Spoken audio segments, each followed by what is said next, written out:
안녕하세요. 오늘도 사연 살롱을 찾아주셔서 감사합니다.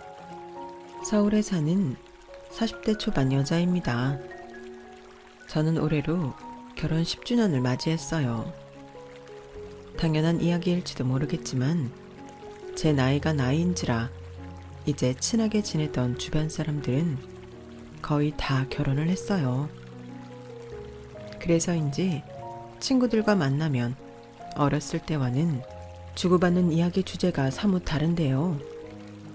옛날에는 연인 얘기, 가족 얘기, 혹은 미래의 진로 얘기 등이 줄을 이뤘다면 요새는 거의 만나면 남편이나 시댁 얘기를 주로 하게 되는 것 같아요. 물론 그중 대부분은 듣기 좋은 미담보다는 듣는 사람마저 화병 날 것 같은 화나는 이야기에 가깝지만요. 주변의 그런 이야기를 꾸준히 들으면서 시간이 지나고 서로 노력을 하면 나중에라도 관계가 개선이 될까 싶었는데 결혼 10년 차인 지금 들어도 딱히 관계가 개선된 친구들은 없는 걸 보니 사이 좋은 고부관계 같은 건 정말 동화 속에서나 나올 것 같은 판타지인 걸까 하는 생각이 들어요. 결혼은 현실이고 그 현실은 정말 쉽지 않더라고요. 저는 각자 시댁에 다양한 이유로 불만을 가지고 있는 친구들의 하소연을 듣다가 이 채널을 알게 되었어요. 친구 중에 이미 이 채널에 사연을 적어보낸 친구도 있었고요. 저도 영상 목록을 보다가 아는 사연을 만나 반갑기도 하고 함께 공감해주고 화내주는 댓글들을 보면서 한 번쯤 이런 곳에 사연을 보내고 싶다는 생각을 했던 것 같아요. 사실 제가 이런 시댁 채널에 사연을 적어 보낸다고 하면 시댁 입장에선 좀 황당할 수도 있을 것 같아요. 왜냐면 정말 거짓말 같지만 시댁에서는 제게 직접적으로 못되게 군 적은 한 번도 없었거든요. 그래서 만약 이 사실을 알게 된다면 시댁에선 대체 우리가 너한테 뭘 잘못했냐? 왜 이렇게까지 하냐? 이런 반응 하실 거예요. 하지만 이런 반응들이 예상이 됨에도 제가 사연을 보내기로 한 건 시댁에서 이 사연을 보게 될지 안 보게 될지는 모르겠지만 만약에 보게 된다면 이 사연을 보신 많은 구독자분들의 신랄한 평가와 함께 본인들의 행동을 좀 되돌아보셨으면 좋겠어요. 이야기를 시작하기 전에 먼저 결론부터 말씀드리자면 저랑 아예 연관이 없는 건 아니지만 저보다는 남편이 당한 일이라고 할 수 있을 것 같아요. 남편에게 전해 듣기로 시아버지께서는 한량 기질이 다분하셔서 일정한 수입이 없는 채로 젊은 시절을 보내셨다고 해요. 그래서 생계는 어머님께서 책임을 지셨는데 당시에는 여성들이 지금처럼 공부를 많이 하던 시대도 아니었으니 할 수 있는 일에도 제약이 많아 가난할 수밖에 없었다고 하더라고요. 시아버지께서는 버는 수입이 없는 것도 문제였지만 더 문제였던 건 어머님께서 힘들게 벌어 모은 돈을 여기저기 친한 사람에게 빌려주고 다니고 유흥하는 데 써서 어머님께서 꽤나 고생을 하셨던 것 같아요. 여기까지만 들으면 아버님을 잘못 만나 고생하신 어머님의 그 시절 흔한 마음 아픈 스토리 중 하나라고 생각하시겠지만 어머님은 그 고생 때문에 성격이 많이 망가진 케이스였어요. 그래서 젊은 시절 고생을 많이 하신 건 유감이고 안타깝게 생각하지만 어머님을 마냥 옹호할 수는 없다고 해야 할까요? 제가 남편을 만나게 된 건 아는 오빠를 통한 소개팅 덕분이었어요. 대학을 졸업하고 취업을 한 지 얼마 안 되었을 때 오랜만에 연락을 주고받던 동기 오빠가 제안한 소개팅이었죠. 민주야, 너 취업도 했는데 이제 슬슬 연애에 관심 생길 때 아니야? 내 주변에 진짜 괜찮은 동생 있는데 한번 만나볼래? 나야 소개시켜주면 고맙지. 어떤 사람인데? 직업은 공무원이고 애가 착하고 성격도 좋아. 너랑 나이도 동갑이고 잘 맞을 것 같아서. 그래? 그럼 나야 좋지. 만나보고 싶어. 그렇게 아는 오빠의 소개로 만나게 된 남편은 오빠의 말대로 선한 인상에 매너가 좋은 사람이었어요. 누가 봐도 호감을 살 만한, 소위 말하는 상견례 프리패스 상이라 저는 처음부터 남편이 마음에 들었죠. 나중에 물어보니 남편도 마찬가지로 처음 봤을 때부터 제가 호감이었다고 하더라고요. 그래서 저희는 속전속결로 연애를 시작하게 되었어요. 알고 보니 취향도 취미도 비슷해서 오빠가 그 부분 때문에 저희가 잘 맞을 것 같아 소개해줬다고 하더라고요. 성향도 비슷한 점이 많아서 잘 다투지도 않고 순조로운 연애를 했어요. 그렇게 연애가 3년 차쯤 됐을 때 자연스럽게 결혼 얘기가 오가게 되었죠. 본격적으로 결혼 준비를 하기로 이야기가 되자 서로 얼마를 모았는지부터 부모님께서 얼마나 도와주실 수 있는지 이야기를 안 할 수가 없었어요. 그런데 부모님 이야기가 나오니 당시 남자친구였던 남편이 약간 주춤하면서 대화를 피하고 싶어하는 느낌이 들었어요. 그게 반복되자 뭔가 있긴 있다는 생각이 들어 남자친구에게 캐물었죠. 주영아, 너 왜 부모님 얘기만 나오면 피해? 내가 뭘 피했다고 그래. 그냥 할 말이 없어서 그런 건데. 말했잖아. 우리 집은 별로 보태줄 형편이 못 된다고. 그건 알겠는데 뭔가 부모님 얘기만 나오면 표정이 안 좋아지는 것 같아서. 내가 아직 모르는 게 있는 거야? 그런 거 아니야. 원래 집에 빚이 좀 있긴 했는데 나랑 형이 열심히 일해서 다 갚았어. 우리 결혼에 보태주실 건 없지만 너한테 뭔가 숨기거나 해서 누를 끼칠 일은 없어. 걱정하지 마. 알겠어. 늘 표정이 안 좋아서. 뭔가 걱정할 만한 일이 있나 했지.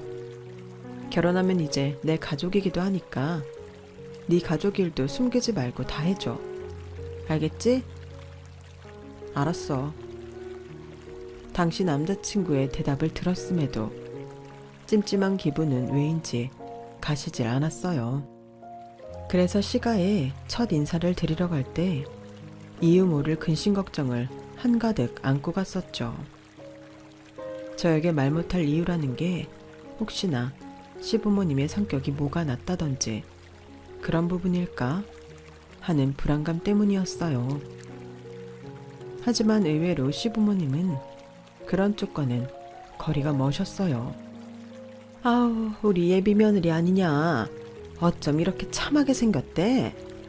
역시 사람은 어느 정도 여유가 있는 환경에서 자라야 이렇게 기품 있는 분위기가 생긴다니까. 피부도 희고 고운 게 귀한 아가씨 티가 딱 나네. 아이고, 우리 거친 아들놈이랑 같이 있으니 아가씨야 머슴놈 같네. 우리 부족한 아들내미랑 만나줘서 고맙다. 고마워. 말씀은 감사하지만 너무 과분한 칭찬이라 몸둘 바를 모르겠네요. 과분하긴 네가 우리 아들한테 과분하지. 부모된 사람으로서 아들이 당연히 좋은 여자랑 결혼하길 바랬지만 이렇게 괜찮은 며느리를 데려올 줄 누가 알았겠어. 우리 식구가 된 걸 너무 환영한다. 그러니까 우리 아들이 부족한 점이 많아서 혹시나 잘못하면 바로 우리한테 말하거라. 아주 혼쭐을 내줄 테니까. 아유, 말씀만으로도 너무 든든하네요. 감사합니다, 어머님, 아버님. 시댁에서는 시집살이의 기운은커녕 오히려 부담스러울 정도로 잘해주셨어요. 왜 그러시나 싶을 정도로 듣기 좋은 말만 해주셔서 좀 의아하긴 했지만 좋은 게 좋은 거니 그러려니 했죠. 엄마 아빠가 아무래도 너 엄청 마음에 들어 하시는 것 같지? 그러게 아직 잘해드린 것도 하나도 없는데 너무 좋은 말씀만 해주셔서 뭔가 괜히 죄송한 마음이 드네. 뭐, 앞으로 잘 해드려야겠다. 아니야, 잘해준 게 왜 없어. 결혼 준비만 해도 당신 쪽에서 훨씬 많이 해줬잖아. 아무래도 엄마 아빠는 보태주신 게 없으신데 장인어른 장모님께서 신혼집도 얻어주시고 하니까 내심 많이 미안하신가 봐. 아유, 안 그러셔도 되는데 어차피 같이 행복하게 잘 살아보자고 하는 결혼인데 누가 집을 해오고 누가 혼수를 해오는 게 뭐 그렇게 중요한가. 우리가 사이좋게 행복하게 잘 사는 게 중요한 거지. 그렇긴 하지만 많은 연인들이 현실적으로 결혼 준비하는 과정에서 이런 문제로 파혼하곤 하니까 당신은 당연한 듯 말해줘도 사실은 당연하다고 할 수 없지. 나도 정말 감사하게 생각하고 있어. 집이야 어떻게든 하면 되지만 당신처럼 좋은 사람은 찾기 힘들잖아. 그러니까 그렇게 약한 소리 하지 마. 집안 형편이 좋고 안 좋고의 문제는 애초에 우리가 선택할 수 있는 문제도 아니고. 그렇게 말해줘서 고마워. 당신도 나보다 더 형편이 괜찮은 남자한테 시집가고 싶었을 수도 있었을 텐데. 그런 소리 하지 말라니까. 왜 그래, 당신답지 않게. 알겠어. 집안 형편 얘기가 나오면 유독 주눅이 드는 남편 때문에 제 마음이 다 아플 지경이었어요. 연애할 때는 집안 형편이나 부모님 이야기를 할 일이 별로 없어서 이런 쪽에 컴플렉스가 있을 거라고는 생각도 못 해봤었는데 저도 몰랐던 남편만의 컴플렉스였던 모양이었어요. 이런 이야기를 나누면서 연애를 오래 했던 커플이 왜 결혼 준비를 하면서 서로의 몰랐던 점에 대해 알게 된다고 하는지 어렴풋이 알 것 같더라고요. 아무튼 그 부분은 큰 문제는 아니었으니 결혼 전까지 저희에게 별다른 부딪힘점 같은 건 없었어요. 한결같이 과한 친절을 베푸는 시댁의 태도가 조금 부담스럽긴 했지만 쌀쌀맞게 대하는 것보단 나았으니 그것도 큰 문제는 되지 않았죠. 그렇게 결혼을 하고 나서 1, 2년까지도 평화로운 나날들을 보냈어요. 결혼 전 과하게 잘해주던 시댁이 결혼하자마자 돌변했다 같은 괴담을 들을 때마다 혹여나 저희 시댁도 그러지 않을까 내심 걱정을 했었는데 시부모님은 여전히 제게는 깍듯할 정도로 잘해주셨어요. 명절에 제사를 지내지 않는 집안이라 고된 가사노동을 해야 할 일도 없었으니 남들과는 달리 조금 가벼운 마음으로 시댁에 방문할 수 있었어요. 가끔 제가 요리라도 해드리려 치면 기겁을 하셨죠. 명절이 끝난 후 친구들을 만나면 친구들은 믿기지가 않는다며 다들 부러워했어요. 야, 진짜야? 내가 들은 시부모님 중에 최고인데? 세상에 그런 시부모님도 존재한단 말이야? 그러니까 나도 솔직히 결혼하면 좀 변하실 줄 알았거든? 근데 오히려 결혼하고 나서 더 잘해주시는 것 같기도 하고 며느리한테 기본적인 도리 같은 건 강요하실 줄 알았는데 그런 것도 전혀 없어. 야, 네가 진짜 시댁복 남편복은 있나 보다. 남편도 완전 착하잖아. 시부모님 닮아서 착한가 봐. 부럽다. 난 이번 명절에도 초죽음이었어. 아, 이놈의 명절 차라리 없어졌으면 좋겠다니까. 듣기만 해도 무시무시한 시댁설도 저에겐 남일이었고 남편과도 변함없이 사이가 좋아 저는 참 결혼 잘했다는 이야기를 많이 들었어요. 그런데 정말 사람 일은 한 치 앞도 알 수 없다더니 본격적으로 시댁이 뭔가 이상하다고 생각하기 시작했던 건 결혼 3년 차쯤 되었을 때부터였어요. 하루는 남편이 조금 어두운 얼굴로 묻더라고요. 여보, 혹시 친정에서 돈을 좀 빌릴 수 있을까? 돈? 갑자기 무슨 돈이 필요하다고 그래? 그게 엄마가 몇 년 전에 노후 자금한다고 작은 오피스텔을 사서 세를 받고 있었는데 거기 전세 살던 사람이 방을 뺀다고 했는데 전세금이 지금 없으신가 봐. 그래서 조금 곤란한 상황이라 돈을 빌려달라고 하시는데 우리도 지금 당장 빌려드릴 수 있는 돈이 없잖아. 그래서 뭐? 얼마 정도인데 그래? 2억 정도? 아니 갑자기 2억을 어떻게 빌려달라고 해? 많이 급하신 거래? 세입자 방은 언제 빼는데? 한 달 뒤면 나간다나 봐. 뭐라고? 미안해 여보. 좀 당황스럽지. 나도 아는데 갑자기 어디서 빌리기엔 너무 큰 돈이라 구하기도 힘들 것 같고 해서 혹시 장인어른께서 도와주실 수 있나 하고. 도와드리면 바로 갚을 수는 있는 거야? 괜히 우리 엄마 아빠한테 손 벌렸다가 사돈간에 의상하는 것도 곤란한데. 여보, 너무 부담되면 그냥 편하게 말해줘. 내 선에서 알아서 거절하고 어떻게든 해결해 보시라고 할게. 그게 어떻게든 해결할 수 있는 문제야? 당장 다음 달에 나간다며. 그렇긴 한데 우리 엄마 이런 적 처음도 아니셔서 뭔가 방법이 있을 거야. 내가 잘못 생각한 것 같아. 괜히 장인어른께 물어보지 말고 내가 알아서 해볼게. 아니, 그래도 그렇지. 남편의 갑작스러운 부탁도 당황스러웠지만 제가 불편한 기색을 보이자 바로 부탁을 철회하는 태도 역시 뭔가 찜찜했어요. 하지만 저 역시 괜히 부모님께 말씀드렸다가 집안끼리 불편해지는 것만은 웬만하면 피하고 싶어 남편이 어련히 알아서 하겠거니 하고 상황을 모른 척 회피했죠. 다행히도 남편은 그 뒤로 아무런 이야기도 꺼내지 않았고 그렇게 잘 넘어간 것 같았어요. 퇴근을 하고 와서 쉬고 있는데 어머님께 전화가 걸려왔더라고요. 어머 엄님, 무슨 일이세요? 민지야, 다른 게 아니라 내가 사돈 연락처를 분명히 저장을 해뒀었는데 얼마 전에 핸드폰을 바꾸면서 날아갔는지 연락처가 사라졌더라고. 그래서 번호 좀 받아둘까 해서 전화했다. 네? 아, 네.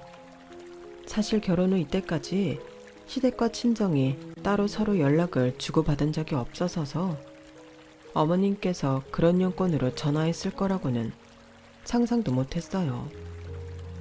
그래서인지 좀 얼떨떨한 기분이 들어 머뭇거렸더니 어머니께서 이상한 기류를 감지했는지 약간 조급하게 덧붙이셨어요. 다른 게 아니라 니네 결혼시키고 사돈을 한번 뵙기는커녕 안부 인사조차 안 했지 뭐니. 시간이 어쩜 이렇게 빠른지. 그래서 안부차 연락이나 할까 했었는데 찾아보니 전화번호가 없더라고. 꼭 안부 아니더라도 사돈끼리 번호는 알아두는 게 좋으니까. 남남 사이도 아니고. 아, 네, 잠시만요. 그렇게까지 말씀하시는데 안 된다고 할 만한 이유도 딱히 못 찾겠어서 순순히 저희 부모님의 번호를 불러드렸어요. 머릿속에 수많은 의문이 스쳐 지나갔지만 차마 여쭤볼 순 없었죠. 그래서 전화를 끊은 후 바로 남편에게 이야기를 했죠. 여보, 어머님한테 전화가 왔는데 갑자기 친정 부모님 연락처를 물어보시네? 당신이 안 알려줬어? 응? 그랬어? 시부모님께서 남편에게 물어보지 않고 저에게 바로 연락을 하신 건지 남편은 전혀 모르고 있던 눈치였어요. 그래서 알려드렸어? 응, 알려드렸지. 안 알려드릴 이유가 딱히 없잖아. 아, 알겠어 여보. 잠깐만 끊어봐. 응? 왜? 잠깐 통화할 때가 있어서. 남편은 제 얘기를 듣자마자 다급하게 전화를 끊었어요. 어디다 통화를 했냐고 나중에 물어보니 일 때문에 통화를 했어야 했다고 하더라고요. 하지만 그때 제 느낌상으로는 시댁에 전화를 한 것 같았어요. 그래서 괜히 불길한 느낌을 지울 수가 없었죠. 그러고 나서 한 달쯤 뒤였을 거예요. 엄마께서 전화가 왔길래 반갑게 받았는데 엄마 목소리가 조금 어두우셨어요. 민지야, 너 잘 지내고 있는 거지? 엄마. 그게 무슨 말이에요? 나야 당연히 잘 지내지. 그래, 주영이한테도 별일 없고? 별일 있었으면 내가 벌써 말했지. 갑자기 왜 그러세요? 아니, 며칠 전에 사돈이 전화가 와서 급하게 돈을 빌려달라고 하더라고. 너네한테 빌리긴 좀 그렇다면서. 그런데 필요한 돈이 금액이 너무 커서 당장은 못 빌려드리는 상황이라 좀 기다려달라 했는데 자꾸 재촉을 하더라고. 자기 체면이 있으니 너네한테 말하지 말아달라면서. 뭔가 좀 이상하잖아. 사돈 어디서 사고치고 다니는 건 아니지? 그 얘기를 듣자마자 약간 말문이 막혔어요. 번호를 넘겨드리는 마지막 순간까지 설마 했었는데 진짜로 부모님께 돈을 빌리려고 했을 줄이야. 남편이 제게 친정에 돈을 빌릴 수 있냐고 물은 것도 그때는 벌써 3달 전 이야기였어요. 그래서 뭔가 이상하다는 생각이 들었죠. 엄마, 돈 빌려드렸어요? 아니, 아직. 돈 절대 빌려드리지 말고 조금만 더 버텨보세요. 남편이랑 이야기 좀 할게요. 그래, 알겠다. 별일 없는 거지? 아직은요. 제가 다시 전화 드릴게요. 그날은 주말이라 남편과 함께 있어서 다행이었어요. 바로 남편에게 가서 따져 물으니 남편 얼굴이 사색이 되더라고요. 우리 부모님이 전화를 했다고? 그럴 리가 없는데. 그럼 우리 엄마가 없는 말을 지어서 했게? 당신 뭐 아는 거 있지? 나한테 숨기지 말라 했잖아. 똑바로 다 말해. 도대체 3달 전에 방 빼는 세입자 전세금을 왜 지금까지 빌려달라 하시는 건데. 여보, 그게 사실은. 남편 입에서 나온 말은 충격적이었어요. 처음에는 남편도 시어머니의 말을 곧이곧대로 믿고 돈을 빌려드렸다고 해요. 그런데 알고 보니 세입자는 멀쩡하게 살고 있을 뿐더러 이사 예정도 없었고, 어머님께서 친구의 말에 홀라당 넘어가 친구 남편분이 하고 있는 정체불명의 사업에 돈을 투자하라고 하셨다는 거예요. 최근에 그 친구분이 떼돈을 벌었는데 그 사업에 투자해서 그런 거라면서 있는 돈 다 끌어모아서 투자해야 한다고 자꾸 그러시더라고. 근데 내 느낌엔 뭔가 이상해서 투자하지 말라고 말렸지. 예전에 아빠도 그런 식으로 꼬드김 당해서 넘어갔다가 알고 보니 사기여서 집이 기울기 시작했던 거라. 근데 이미 눈이 뒤집힌 건지 말을 안 들으신다 싶더니 결국 장인 장모님께까지 전화를 드렸네. 너무 죄송해서 어떡하지? 아니야. 아직 돈은 안 빌려드렸으니까 괜찮아. 근데 앞으로가 문제네. 계속 돈 빌려달라고 하실 것 같은데. 매번 어떻게 거절해야 하지? 그동안 내 선에서 거절하고 있었는데 계속 같은 말만 하면서 거절하니까 나랑은 말이 안 통한다 싶으셨나 봐. 당신 통해서 연락처까지 받아 전화하신 걸 보면 진짜 부모님 때문에 미치겠다. 장인어른 장모님 뵐 면목이 없어. 남편은 그동안 꾹꾹 눌러 참아왔던 건지 갑자기 눈물을 뚝뚝 떨어뜨렸어요. 솔직히 남편이 울 줄은 몰랐어서 정말 깜짝 놀랐어요. 여보, 왜 그래? 괜찮아. 아직 돈 빌려드린 것도 없고 손해본 거 없어. 울지 마. 사실은 당신 알아서 좋을 건 없을 것 같아서 그동안 숨겨왔는데 장인 장모님께 번호 바꾸시라고 제안을 드리는 게 좋을 것 같아. 이렇게 직접 연락하실 줄은 몰랐어. 응? 무슨 번호까지 바꿔. 괜찮아. 내가 주의하라고 말씀드릴게. 그래도 바꾸는 편이 나아. 이걸 보면 당신도 생각이 달라질 거야. 남편은 핸드폰을 가져와 그동안 시댁과 주고받았던 문자 내역을 보여줬어요. 문자 내용은 조금 충격적이었어요. 제게 한없이 따뜻하게 대해주시던 시어머니의 모습은 온데간데 없고 어떻게든 처가 등쳐먹으려는 시어머니의 추악한 모습만 남아있었거든요. 정말 평소에 저에게 대하는 모습만 봐서는 상상조차 할 수 없는 이면이었어요. 야, 처가에 돈이 그렇게 많은데 안 빌린 게 호구지. 이번 사업에 투자만 하면 우리도 형편 확 필 수 있다니까. 너 엄마 말 못 믿어? 언제까지 이렇게 주눅만 들어서 살 거야? 남들은 잘 사는 처가 덕 그렇게 팍팍 보고 사는데 너는 무슨 구경만 하려고 해? 우리도 어느 정도 팔자를 펴야 며느리 눈치 안 보고 살 거 아니야. 돈 좀 빌려오라고. 네가 안 빌리면 내가 연락한다. 그 꼴까진 보고 싶지 않지? 좋은 말로 할 때 2억 받아와.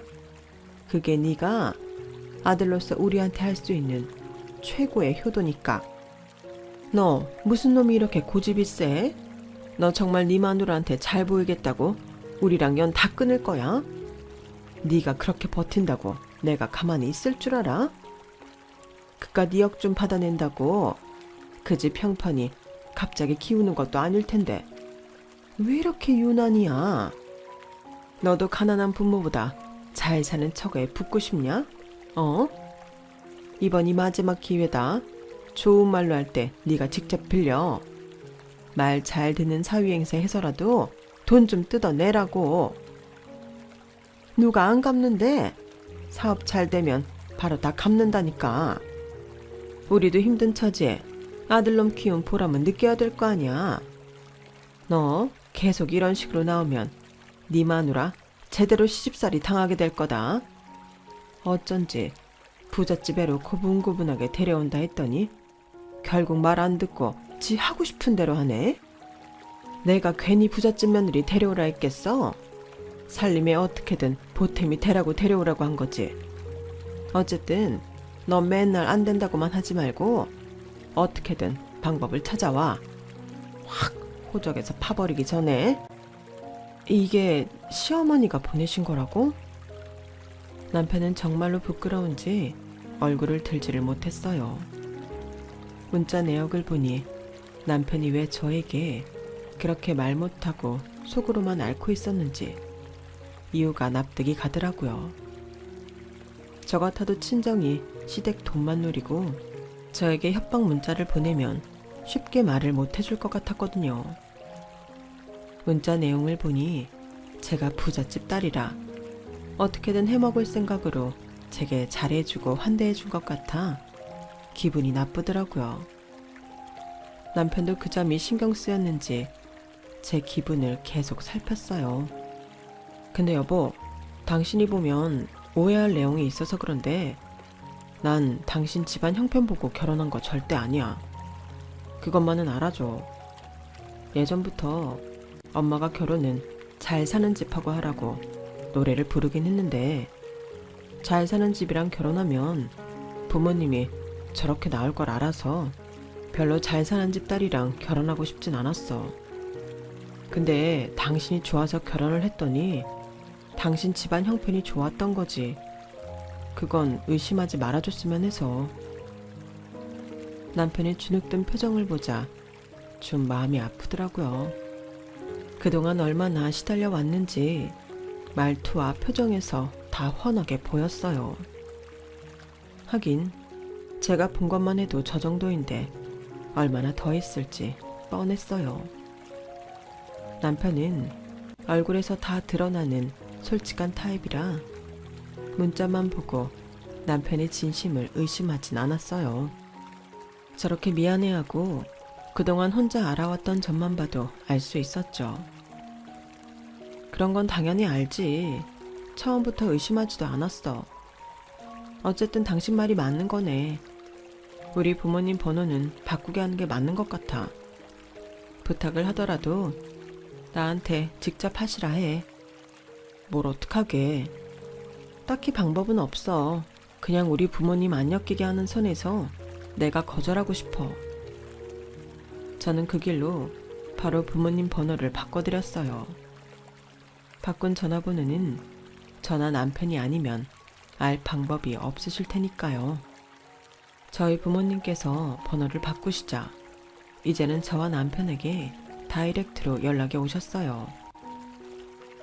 며느라, 요즘 사돈께선 잘 지내시지?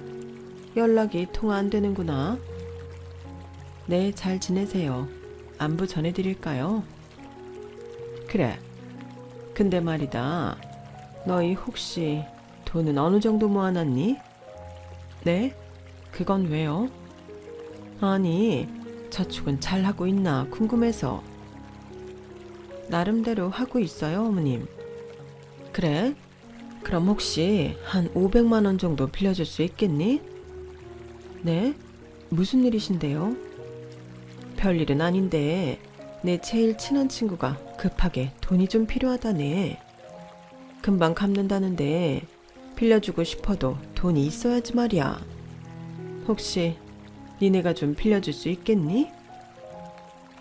어머님, 아무리 친하셔도 친구분이랑 그렇게 돈거래 하시면 안 돼요. 저도 제 친구들하고 돈거래는 잘 안 해요. 그러다 친구분이랑 사이 틀어지시면 어떡하시려고요. 그건 내가 알아서 할 테니까 500만 원만 송금 좀 해줘.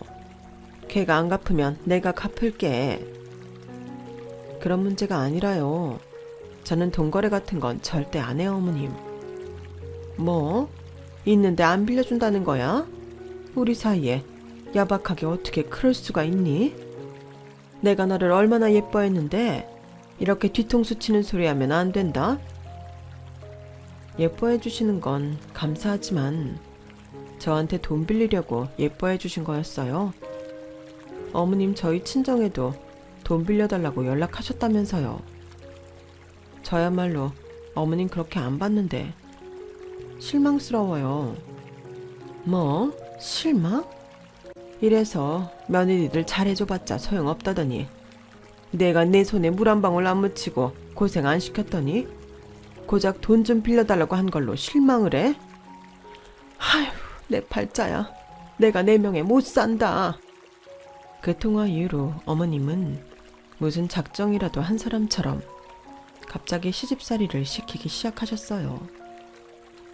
어쩜 그렇게 뻔뻔하게 태도가 돌변하는지 그 속이 빤히 보이는데도 한동안은 이러다 말겠지 싶어서 맞춰드리는 신용은 했어요. 하지만 점점 더 알게 모르게 수위가 세지더라고요. 예, 음식 맛이 이게 뭐니?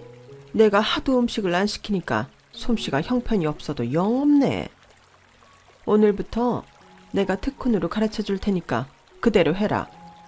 내 아들이 그동안 이런 음식 먹고 살았다고 생각하니까 내 가슴이 미어진다. 미어져. 엄마, 그게 무슨 말씀이세요? 이 사람 요리 잘해요. 제 입맛에 맞으니까 이상한 소리 하지 마세요. 뭐? 이상한 소리? 아주 웃기고들 있네. 웃기고들 있어. 시애미가 돼서 며느리 음식 맛없다고 한 소리 한 거 가지고 이 난리냐? 이것들이 아주 쌍으로 정신을 못 차리는구만. 어머님은 돈을 안 빌려준 일로 단단히 화가 나신 건지 만날 때마다 이런저런 핑계를 잡아 저를 괴롭히셨어요. 나이도 좀 있으신 어른이니 금방 끝나진 않겠다는 생각이 들더라고요. 그래서 참을 수 있는 데까진 참아보기로 했어요. 그때만 해도 일을 크게 만들고 싶지 않았거든요. 여보, 됐어. 어머님 화나신 것 같으니까 당분간 맞춰드리자. 저러다 마시겠지 뭐. 그래도 해도 너무하시잖아. 처가에서 돈 빌려주는 게 당연한 것도 아닌데. 내가 미안해서 당신 볼 면목이 없다. 미안해. 괜찮아. 마음고생은 당신이 훨씬 많이 했는데. 아직도 문자 오셔? 오시긴 하는데 알림 설정은 안 해놔서 그나마 좀 덜해. 안 읽는 편이 정신건강에 낫겠더라고. 잘 생각했어. 그냥 히스테리 부리시는 거니까 동요하지 말자. 어머님께선 만나면 저를 괴롭히시고 안 만날 때는 온갖 폭언과 문자로 남편을 괴롭히셨어요. 그나마도 저는 남의 집 자식이고 저를 덜 괴롭히면 그래도 아직 돈 나올 구멍은 있다는 희망을 놓지 않으신 건지 괴롭히다 잘해줬다가를 반복하는데 그게 더 사람 미치겠더라고요. 며느라, 내가 음식 가지고 뭐라 해서 속상하지? 근데 이건 너한테 개인적으로 화나서 그런 게 아니고 정말로 결혼 생활 하면서 필요한 덕목이라 한 소리 한 거다. 너도 온 김에 요리 좀 배워가면 좋지 않니? 네, 어머니 말씀 다 이해해요. 그런데 어머님, 이렇게 태도가 왔다 갔다 하시면 저 정말 헷갈려요. 언제 또 변할지 모르겠어서 불안하고요. 뭐라고 하시던지 잘해주시던지 하나만 하세요. 나도 사람인지라 솔직히 너한테 실망한 게 커서 마냥 잘해주기만은 힘들구나. 젊은이가 이해를 해라. 그게 아니면 실망할 일을 안 만들면 되지 않니? 어머님은 어머님한테 돈 안 빌려드린 게 그렇게 실망할 일이세요? 저희 집 말고는 돈 빌릴 데가 그렇게 없으세요? 저희 집이 은행도 아니고 왜 이렇게 돈돈거리세요? 그래, 이렇게 말 나온 김에 차라리 허심탄회하게 이야기해보자. 너도 내가 젊을 때 저 녀석 키우느라 온갖 고생한 건 들어서 알지 않니? 잘 생각을 해봐. 네가 누구 덕분에 남편 잘 만나 행복한 결혼 생활을 하고 있는지. 나는 네 부모뿐만이 아니라 나한테도 효도를 해야지. 내가 네 남편을 저렇게 잘 키우지 않았더라면 지금쯤 네가 이상한 놈 만나서 마음고생하고 있을 줄 누가 알겠니? 어머님, 그게 무슨 이상한 논리세요? 저도 보는 눈이 있죠. 지금 남편이 너무 잘해주고 이렇게 좋은 사람 만나기 힘든 건 저도 알지만 남편을 안 만났다고 해서 제가 이상한 사람 만나서 고생하고 있을 것 같진 않은데요. 저도 이상한 사람 만나면 손절도 하고 도망칠 줄도 알아요, 어머니. 뭐? 이러니까 요즘 애들이 문제라는 거야. 결혼으로 100년 가약을 맺었으면 어느 정도 서로 맞추고 살 줄 알아야지. 어쨌든 결과적으로 넌 이런 노력도 안 하고 괜찮은 남편을 얻었으니 그건 전적으로 내 덕분 아니니? 게다가 나처럼 시집살이 안 시키는 시어머니도 정말 드물다. 네, 그건 감사하게 생각해요, 어머님. 그래서 하시고 싶은 말씀이 뭐예요? 너희한테 도와달라고 안 할 테니까 사돈댁 연락처 좀 다시 알려줘봐라. 번호를 바꾸신 것 같던데 어른들끼리 대화로 잘 얘기해 볼 테니까 좀 알려줘봐. 응? 어려울 때 서로 돕고 사는 게 가족 아니겠니? 이럴 때 도와주면 내가 평생 기억하고 또 잘해준다. 어머님, 솔직히 같은 일이 반복되어도 너무 반복되니까 진절머리가 나더라고요. 몇 번 거절하고 부모님 핸드폰 번호까지 바꿔드렸으면 눈치를 채셔도 오래전에 채셨을 텐데 도대체 왜 이렇게까지 징글징글하게 구는지 이해가 안 되더라고요. 그래서 결국 못 참고 화를 터뜨렸어요. 도대체 왜 이러세요? 저희가 싫다고 몇 번이나 말씀드렸잖아요. 의사 표현을 분명하게 했는데 왜 이렇게 포기를 안 하세요? 저희 입에서 꼭 험한 말이 나와야 그만하시겠어요? 저희 부모님도 노후 대책 다 세워놓으셨는데 그 큰 돈을 시댁에 빌려주면 못 돌려받았을 때 어떡하시라고요? 저희 부모님 입장에선 어차피 감정 상할 거 시댁에 돈 빌려주고 척지는 것보단 안 빌려주고 척지는 게 낫죠. 안 그래요? 아, 그래. 이렇게 본성을 드러낸다 이거지? 어쩐지 성깔 있어 보이는 애가 잘 참는다 싶었다. 네가 이제라도 이뤄낸 거 알게 돼서 차라리 다행이네. 뭐냐, 며느리 잘 들인 줄 알았더니 집안일도 개판으로 하고 할 줄 아는 것도 하나 없고 가진 거라곤 형편 좋은 집안뿐인데 경제적으로 보탬이 되는 것도 아니고. 이럴 거면 우리 조상님이라도 잘 모셔야겠다. 집안에 며느리 들어왔는데 호강도 못 하시고, 응? 다음 명절 때부턴 제사 지낼 거니까 그렇게 알고 준비해와. 뭐라고요? 제사요? 없앤 지 오래라면서요. 없앤 지 오래였지. 지내줄 사람이 없었으니까. 원래도 아들 결혼하면 시키려던 거 마음에 드는 며느리 데려온 것 같아 안 지내고 있었는데, 네가 딱히 살림에 보탬이 되는 것도 아니니 제사라도 지내게 해야 하지 않니? 나도 내 아들 키우느라 고생한 뽕은 뽑아야 될 거 아니야. 전 안 지내던 제사 어머님 아들 키운 보람 느끼라고 지내드리기 싫은데요. 전 얼굴도 뵌 적 없는 분들인데 상관이 있어도 어머님이 있지 저랑 있을 것 같진 않아서요. 제사는 지내고 싶으시면 어머님이 지내세요.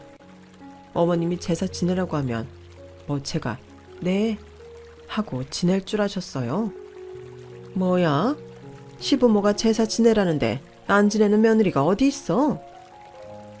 진심으로 황당하다는 듯 쳐다보는 시어머니의 얼굴을 보니 제가 더 기가 막히더라고요.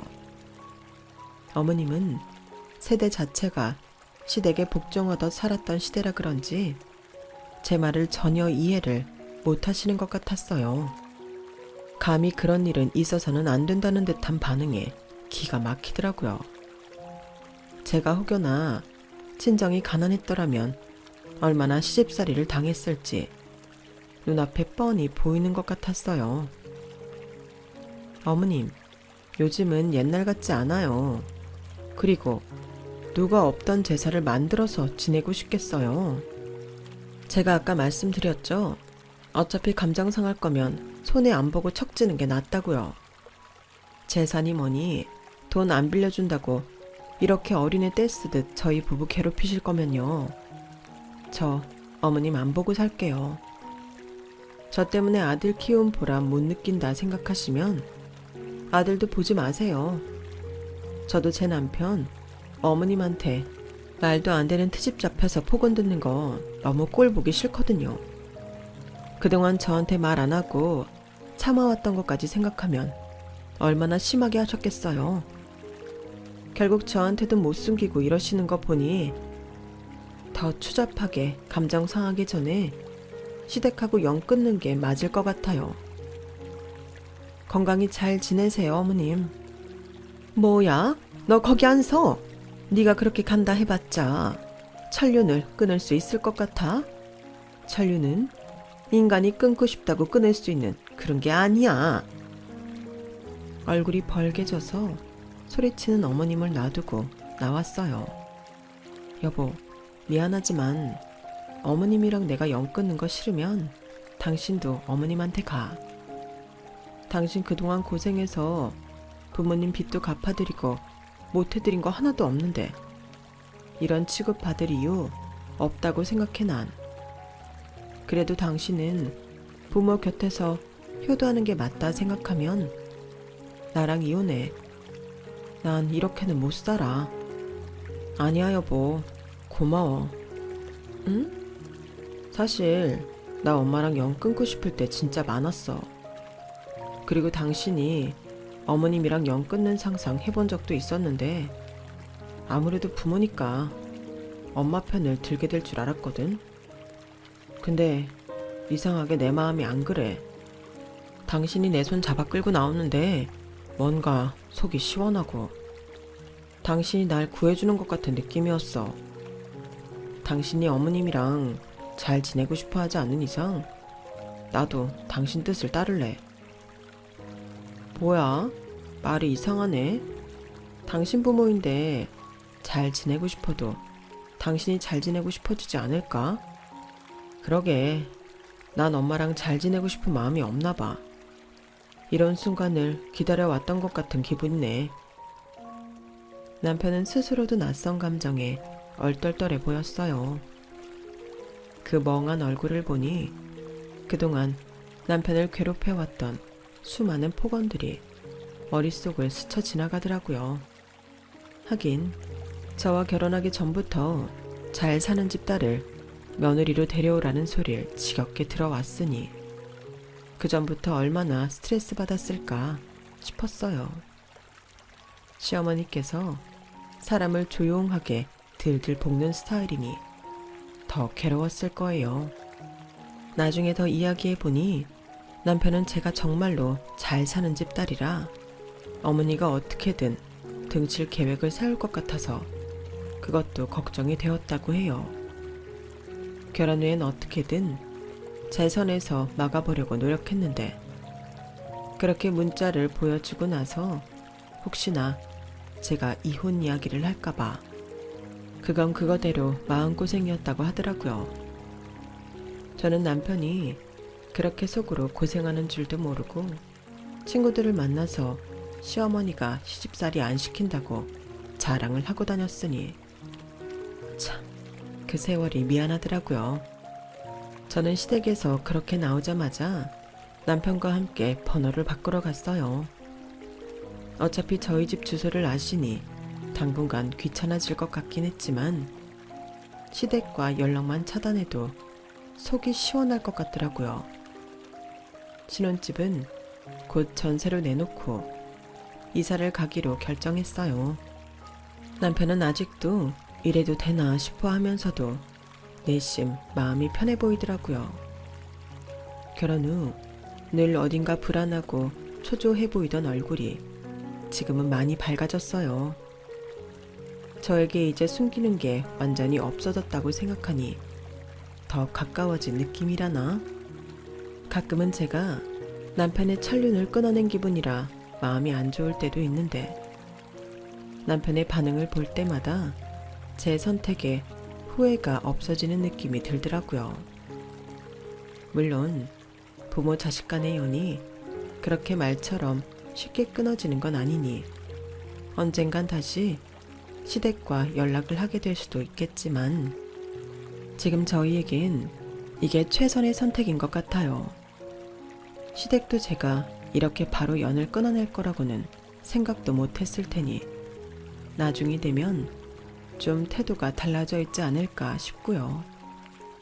어쨌든 당분간 몇 년 동안은 시댁과 연락조차 하고 싶지 않은 게 사실이에요.